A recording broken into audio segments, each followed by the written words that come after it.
Bonjour à tous, alors dans cette vidéo, on va reprendre la théorie pour faire l'intégration d'un personnage dans Mecanim.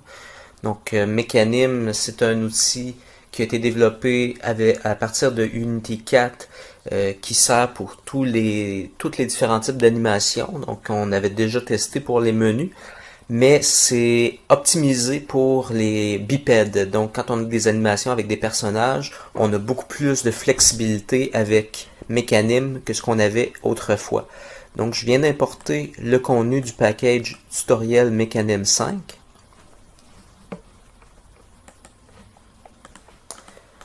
Donc maintenant que j'ai ma scène d'importer, je vais aller ouvrir tutoriel Begin. Donc dans ma scène, j'ai des boîtes avec un rigide body de défini. Le rigide body utilise la gravité. J'ai également un mesh collider convexe, ce qui permet aux différentes boîtes de collisionner ensemble. Donc il ne faut pas oublier qu'un mesh collider c'est plus lourd qu'un box collider et convexe c'est également un petit peu plus lourd. Donc maintenant que vous avez la scène d'ouverte, vous allez prendre à l'intérieur du répertoire préfab l'objet qui s'appelle Police Begin et vous allez le glisser dans votre hiérarchie. Donc ça devrait placer le policier juste devant votre caméra. Donc présentement le policier, si je mets le focus dessus en plaçant mon curseur vis-à-vis la fenêtre scène et en appuyant sur F. Donc présentement, mon personnage a un caractère contrôleur et un rigide body, mais le caractère contrôleur n'est pas bien ajusté par rapport à la taille de mon personnage. Donc la première chose que je vais faire, je vais changer sa taille pour le mettre à 1,80 m et je vais monter la hauteur du rigid body, du caractère contrôleur pour le mettre à 90 cm. Donc ce qui va bien pour l'ajuster, c'est de passer en mode isométrique et de se mettre soit sur le côté ou à l'arrière pour bien voir si on a compensé suffisamment pour la capsule. Une autre chose que je vais faire, je vais réduire le radius de ma capsule. Donc je vais le mettre à 0,25 pour qu'il fasse le contour du personnage. Donc le caractère contrôleur, c'est ce qui va permettre au code de faire déplacer le personnage. Donc la première chose que je vais faire maintenant, je vais aller ajouter le animator, le component animator. Donc on le retrouve dans Miscellaneous Animator. Et j'ai besoin de deux paramètres. J'ai besoin d'un avatar et j'ai besoin d'un caractère contrôleur. Donc ce que je vais faire maintenant, je vais aller dans le répertoire qui s'appelle Modèle, caractère T-Pose et je vais sélectionner mon policier. Si vous regardez dans la section Rig dans l'inspecteur, vous avez une section qui permet de changer le type d'animation. Par défaut, on aurait notre personnage mis à générique. Donc vu qu'il utilise un bipède, on le met à humanoïde.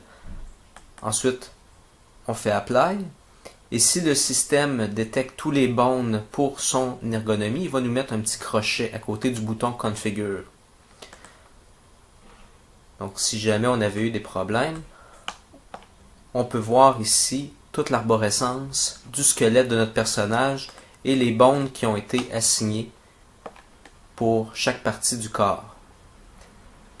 Donc si jamais vous avez des modifications à faire au niveau du rig, soit pour avoir plus de doigts ou plus de détails, donc c'est à l'intérieur de cette propriété-là qu'on va changer la configuration du squelette du personnage. Donc une fois que ça c'est fait, j'appuie sur le bouton Done.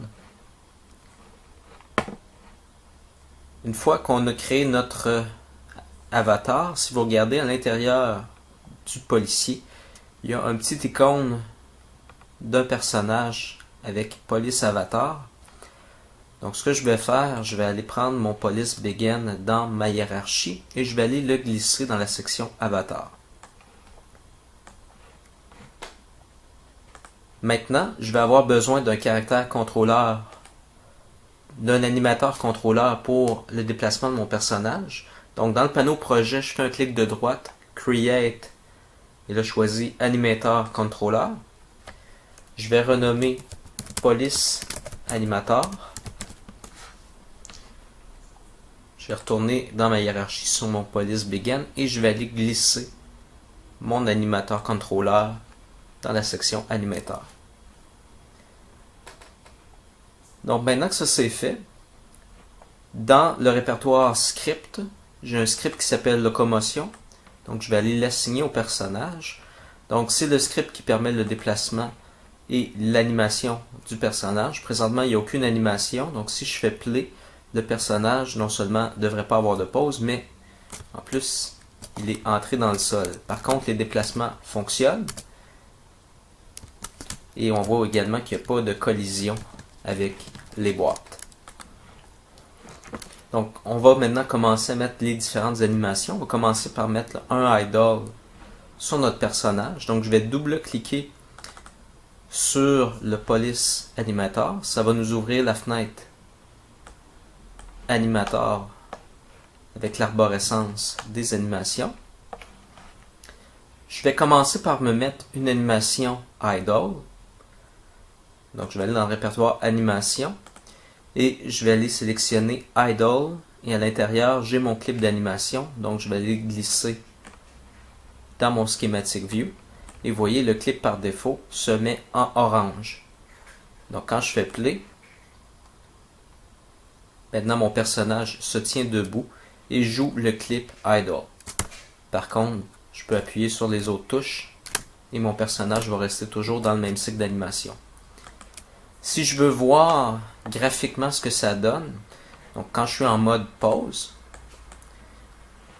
je peux sélectionner l'objet qui a l'animateur et je peux voir la progression des animations. Donc si je décoche le Maximize on Play, je vais enlever la console pour qu'on voit mieux. Donc si je fais play, on voit comment est-ce que le idle joue. Donc pour passer tout simplement d'une animation à l'autre, je vais aller glisser mon animation qui s'appelle Standard Run in Place. À l'intérieur, j'ai un clip qui s'appelle Run Forward. Je vais aller le mettre dans ma scène. Donc maintenant que j'ai un deuxième clip, vous voyez que le clip se met en gris, contrairement au clip qui joue par défaut. Donc je vais maintenant faire une transition entre mes deux clips. Donc si j'appuie avec mon clic secondaire sur Idle, j'ai l'option de faire une transition. Donc j'ai maintenant une flèche qui me permet de lier mes deux clips ensemble. Donc je vais aller cliquer sur le Run Forward et maintenant, vous voyez, il y a une liaison qui s'est créée entre les deux clips. Donc si je sélectionne la transition, vous avez maintenant les propriétés qui nous permettent de passer d'un état à l'autre. Là, je vais avoir besoin d'une condition qui va dire à quel moment passer du idle vers le Run Forward. Donc pour ça, je vais aller dans la section Parameters que j'ai dans ma fenêtre d'animateur et je vais appuyer sur le petit plus qui est juste à côté du champ de recherche et je vais ajouter un paramètre de type float. Ma float, je vais l'appeler, je vais aller vérifier pour être certain dans mon script locomotion. Donc vous voyez à certains endroits, j'appelle mon animateur et je lui fais un setFloat. Donc le nom de ma variable c'est forward avec un F majuscule. Donc je vais aller renommer mon float forward. Je vais aller resélectionner ma transition et je vais aller dans la condition lui dire que forward doit être greater que 0.1. Donc ça va lui dire à quel moment passer d'un clip à l'autre. Notez également que présentement on a un exit time et on a un cycle pour blender les animations ensemble. C'est pas nécessairement ce qu'on veut dans ce cas-ci. On veut que l'animation se déclenche automatiquement. Donc je vais décocher le as exit time pour faire un événement plus réactif. Donc si je fais play maintenant, je sélectionne mon policier pour voir les événements. Donc si j'appuie par en avant, vous voyez que je passe maintenant à mon animation Run Forward. Mais j'ai rien qui me permet de revenir à mon idle. Donc même si j'arrête de toucher les touches de mon clavier, le personnage est toujours pris dans la même animation. Donc je vais sortir du mode play et je vais faire une transition de retour. Donc à partir du clip Run Forward, je vais aller faire une transition vers Idle. Je vais prendre le champ qui unit mes deux clips. Je vais ajouter une condition qui va être Forward et less que 0.1. Donc maintenant, je devrais avoir la transition vers la course et le retour en position idle. Je vais aller vérifier maintenant pour m'assurer que j'ai bien décoché as exit time. Et je vais juste aller lui enlever le fix duration. Parce que présentement, la durée est un peu longue. Je vais juste aller lui mettre un 0.1 de durée, même un 0.01 de durée. Je vais aller décocher le fix duration. La transition devrait être plus rapide. Voilà.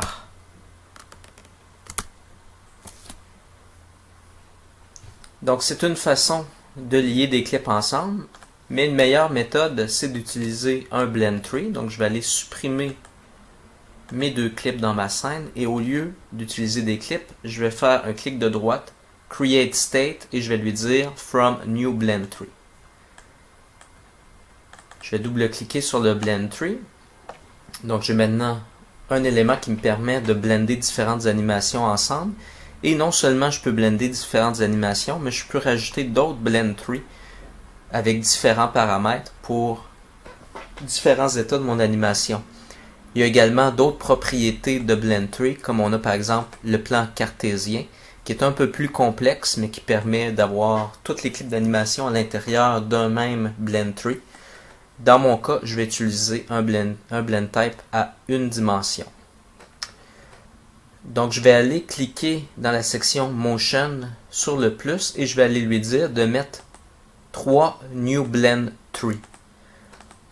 Donc pour lui dire si je suis en marche arrière, au neutre ou vers l'avant pour dire quel type d'animation choisir. Je vais aller renommer mon Blend Tree du haut que je vais appeler Walk Back et je fais Enter pour bien changer le nom. Je vais prendre le clip du milieu et je vais l'appeler Neutral. Et je vais prendre le troisième clip et je vais l'appeler Run. Donc juste pour que ce soit clair, quels sont les états. Une autre chose aussi à noter, si je change les propriétés à partir du slider, vous devriez voir les couleurs qui changent pour dire quelles sont les branches qui présentement est en cours. Donc vous voyez la ligne bleue qui nous dit vers quel clip que je suis en train de blender. Présentement, les trois clips utilisent le paramètre forward pour lui dire dans quelle branche aller, ce qui est correct. Par contre, je vais avoir besoin d'un autre paramètre. La raison pour laquelle j'ai des blend trees, c'est parce que mon personnage peut aller soit à gauche, soit au centre ou soit à droite. Donc, je vais aller dans la section Parameter et je vais appuyer sur le plus. Je vais ajouter un float que je vais nommer Turn avec un T majuscule, T-U-R-N. Et à partir du clip Walk Back, je vais lui dire que le paramètre que je veux utiliser, c'est le paramètre Turn. Et dans le Motion, je vais aller lui mettre 3 Motion Field.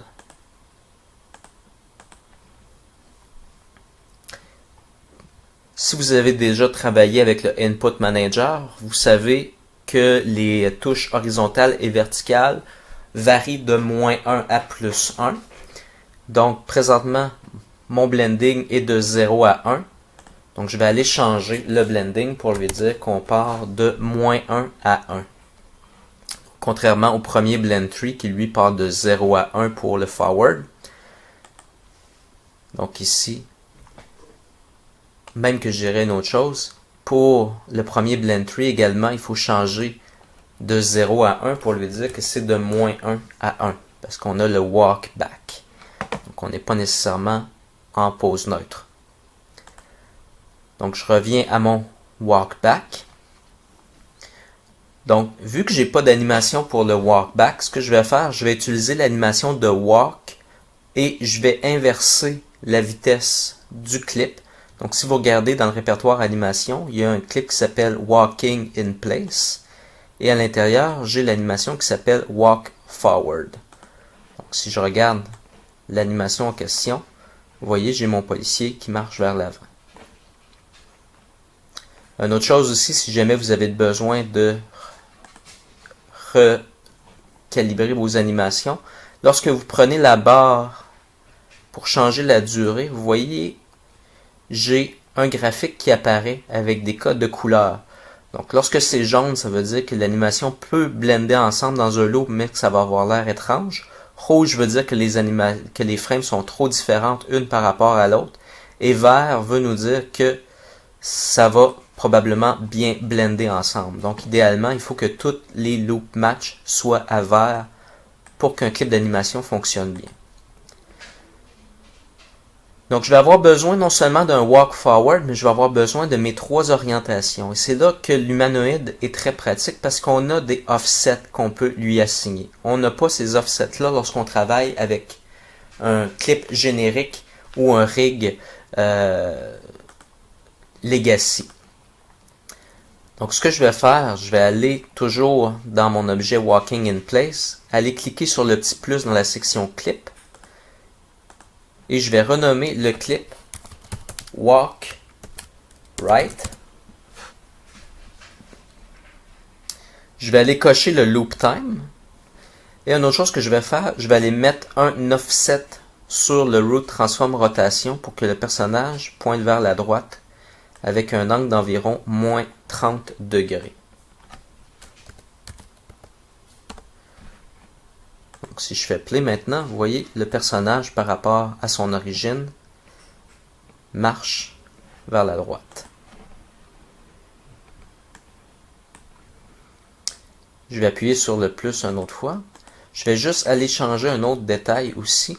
Si on regarde au niveau des propriétés du Walk Forward, on avait le Root Transform qui avait le Bake into Pose et le Base Upon original. Si je regarde présentement, il fonctionne avec le Body Orientation.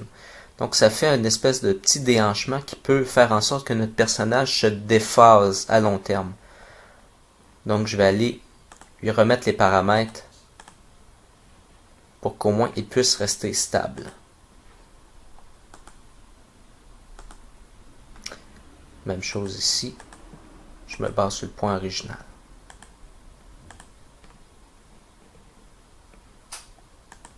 Parfait. Donc, je vais aller me faire un autre clip que je vais appeler Walk Left. Je vais aller cocher le Loop Time. Je vais aller cocher le Bake into Pose, lui dire de se baser sur l'original et le Root Transform XY original lui aussi. Et je vais aller lui mettre un offset sur le Root Transform Rotation, cette fois-ci de 30 degrés. Donc notre personnage est maintenant aligné vers la gauche. Et je vais appuyer sur le bouton Apply. Donc j'ai maintenant 3 clips d'animation. Donc si je regarde dans ma section projet, vous voyez, j'ai mes 3 clips d'animation. Donc je retourne dans ma fenêtre inspecteur, je sélectionne mon Walk Back et je vais aller lui dire Walk Back Forward, Walk Back Left que je vais mettre à droite ou au bas du moins. Et le Walk Right, je vais aller le mettre pour le motion, le premier motion field, juste pour m'assurer si ça fonctionne bien. Donc on va vérifier tantôt pour s'assurer que j'ai bien mis les clips dans le bon sens. Normalement on met le left en premier et le right à la fin, mais je crois que vu que les clips d'animation sont inversés, je crois qu'il faut que j'inverse le clip gauche et le clip droite. Comme je mentionnais plus tôt au niveau de la durée, au lieu de mettre la durée du clip qui est à 1, donc à 100%, je vais lui dire que c'est moins 1. Donc le clip va durer le même temps, mais va jouer à l'envers. Donc si je fais play maintenant, vous voyez le personnage marche à reculons. Et si je change la valeur du turn, vous voyez qu'il change de direction. On va laisser ça comme ça, on va vérifier par la suite si tout fonctionne normalement. Je vais aller dans Neutral. Je vais aller me créer encore une fois 3 Motion Fill. Je vais lui dire que le paramètre, c'est le paramètre Turn. Je vais aller dans la section du Threshold, lui dire que mon Threshold part non pas de 0, mais bien de -1 à +1. Et les clips que je vais utiliser, donc je vais utiliser dans le milieu Idle, donc quand je suis au neutre, et je vais mettre des strafes à gauche et à droite pour le déplacement horizontal, donc strafe run. J'ai strafe walk également. Je vais prendre le left strafe walking in place et je vais mettre walk left dans le premier clip du haut. Et je vais prendre le right strafe walking in place et je vais le mettre dans le troisième clip.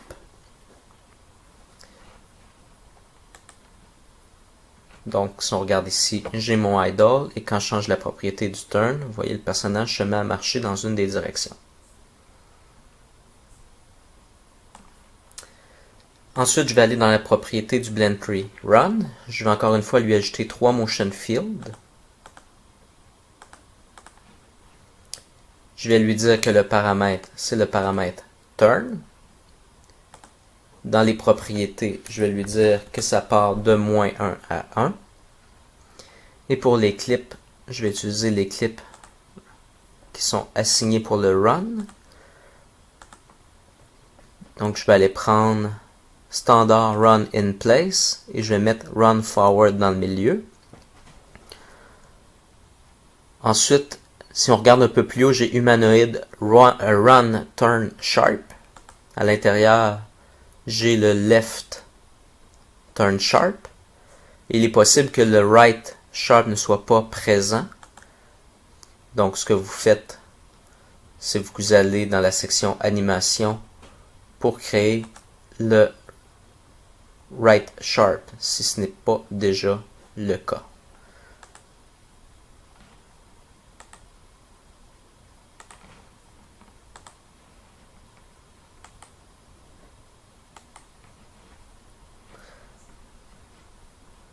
Donc la différence dans ce cas-ci, si vous regardez, un des deux clips utilise le miroir.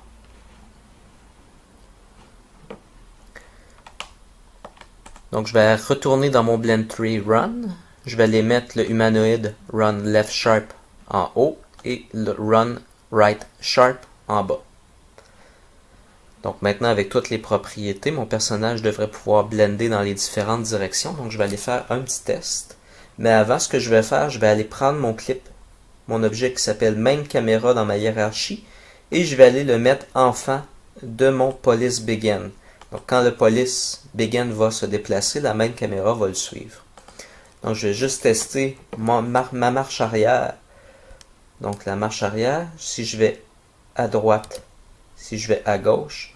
Donc oui, les deux clips avaient intérêt à être inversés.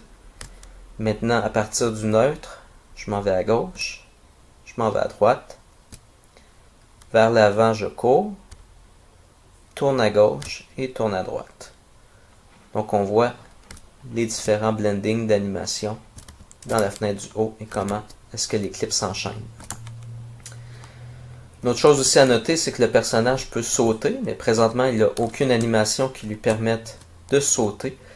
Sans compter qu'il n'y a pas de collision avec son environnement, donc les boîtes sont immobiles. Donc je vais commencer par fixer les collisions avec le personnage. Donc j'avais déjà expliqué qu'il y a un conflit entre le caractère controller et les capsules collider.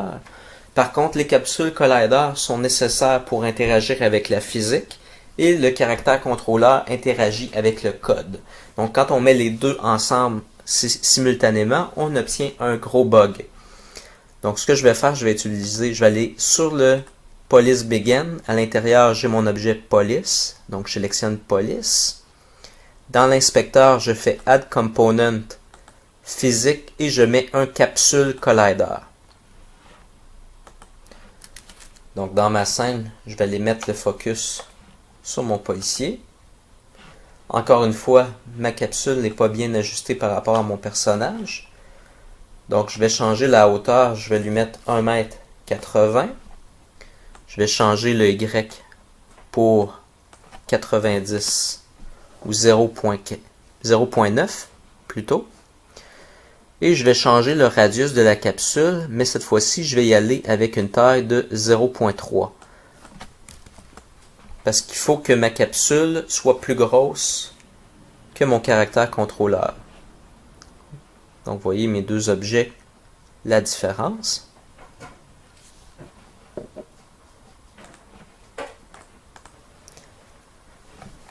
Maintenant, si je teste sans rien changer ou sans rien ajuster, pour vous montrer le problème que j'ai entre le rigid body et le capsule collider.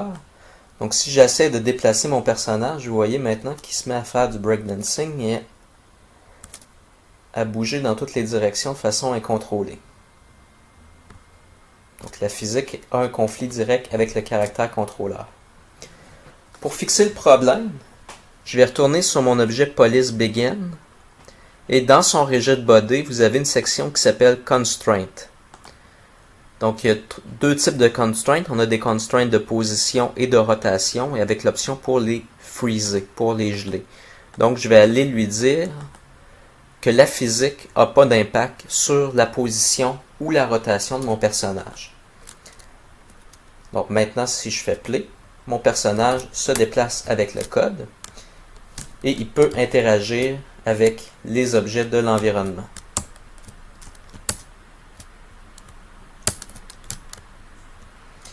Donc, plus la taille de la capsule est grosse et plus facile que ça va être à déplacer les objets. Une autre chose aussi, c'est que mon personnage ne pèse que 1 unité. Donc, son poids, il est très très léger. Donc, je vais changer la masse de mon personnage. Je vais lui mettre une masse de 200. Donc, si je fais un test maintenant, donc le personnage a beaucoup plus de facilité à passer au travers les boîtes.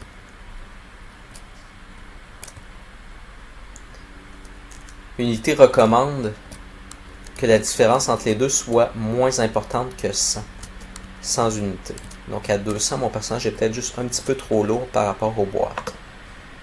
Donc je vais changer sa masse pour une masse de 120. Donc ça devrait être un compromis entre les deux. Donc les boîtes sont encore très très affectées par la physique. Mais c'est quand même un petit peu plus difficile de passer au travers. Donc une étape de régler. Maintenant je vais aller ajouter le saut pour mon personnage. Donc pour que le saut soit indépendant, je vais utiliser un layer différent. Donc je peux séparer mes animations en couches. Donc présentement on a notre blend tree avec nos animations.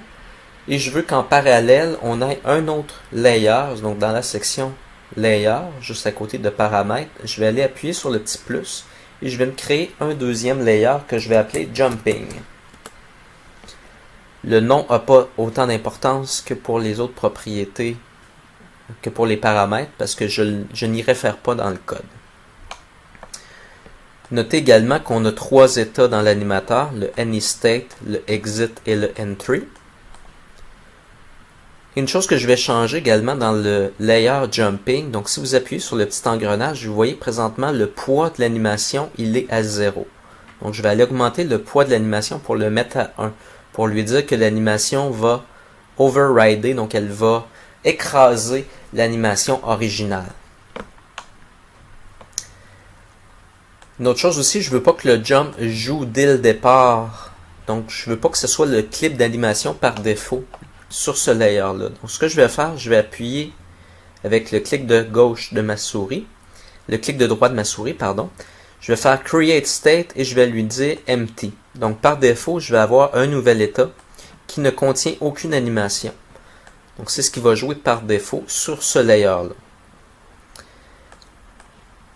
Maintenant, si vous regardez dans la fenêtre animation, j'ai un clip qui s'appelle Humanoid Idol Jump Up. Et à l'intérieur, j'ai Anim Jump, j'ai Jump Anim et Jump Left.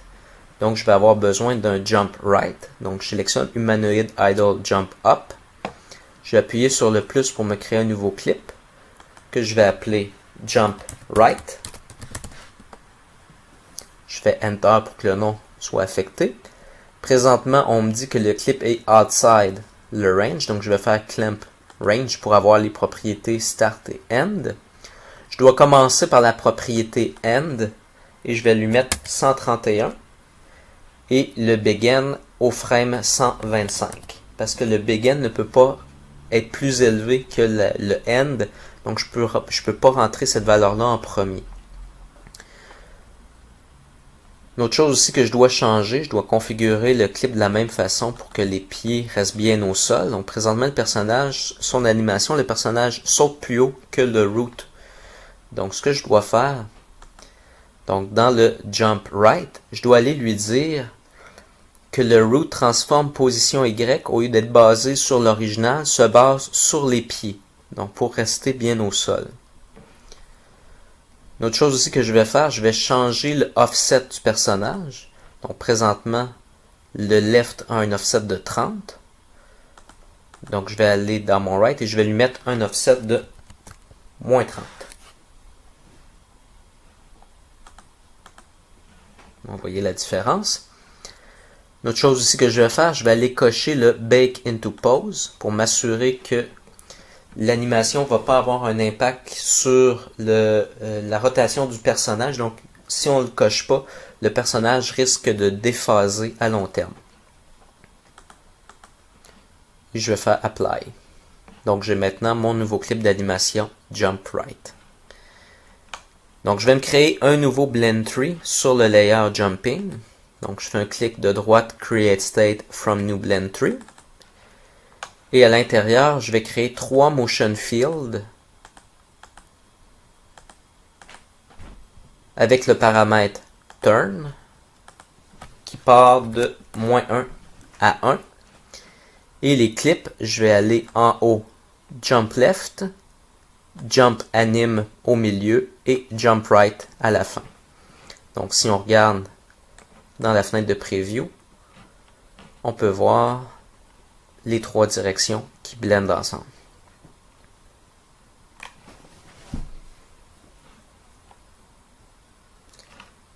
Ensuite, je vais revenir à l'état précédent. Donc présentement, si vous regardez en haut, je suis dans l'état Blend Tree. Donc je vais aller dans l'état Jumping. Donc j'ai mon Blend Tree ici. Je vais avoir besoin d'une nouvelle condition pour lui dire à quel moment passer d'un état à l'autre. Donc ce que je vais faire, je vais aller dans Parameter. Je vais appuyer sur le plus et je vais ajouter un float qui s'appelle Move Y, écrit en un seul mot, avec un M majuscule et un Y majuscule. Donc encore une fois, dans mon code, j'ai une section ici où on passe le paramètre Move Y. Donc Move Y, c'est ce qui dit la direction que le personnage prend. Donc quand c'est une valeur positive, le personnage monte. Et quand c'est une valeur négative, le personnage redescend. Donc c'est parfait, ça va me dire à quel moment passer d'un état à l'autre. Donc je vais partir du Any State. Je vais faire un clic de droite, je vais faire une transition vers le Blend Tree. Je vais sélectionner la flèche de transition. Et je vais lui dire dans les conditions, donc j'appuie sur le plus, qu'il faut que le Move Y soit plus grand que 0.1 pour déclencher l'animation du Run. Je m'assure que le As Exit Time est décoché. Je m'en vais également dans la section Setting et c'est là que je vais paramétrer combien de temps que je veux pour me rendre à cet état. Donc à partir de ma course, j'aimerais que ça prenne 0.4 secondes pour me rendre à l'état du saut. Une autre chose que je vais faire, je vais aller décocher le Can Transition to Self. Donc, parce que je ne veux pas passer du saut vers le saut. Et ça va me permettre d'avoir ma transition entre les deux. Et je vais faire un clic de droite du Blend Tree. Je vais faire une transition vers l'état Exit. Je vais sélectionner ma transition. Je vais aller décocher le As Exit Time. On me demande une condition, donc j'appuie sur le plus et je lui dis qu'il faut que Move Y soit less que moins 0.1. Donc quand je suis en train de redescendre, votant dans cet état-là, la durée, je vais lui dire que la durée doit prendre 0.4 secondes pour sortir de l'état. Donc maintenant, si je fais un test, je vais agrandir ma fenêtre.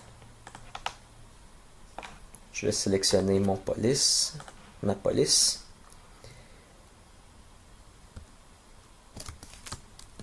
Et vous voyez maintenant, quand je saute, mon personnage s'en va dans un état et il revient à sa course une fois qu'il a terminé de faire son saut. Le personnage ne peut pas sauter quand je suis en marche arrière, mais il peut sauter quand je suis au neutre ou en train de courir.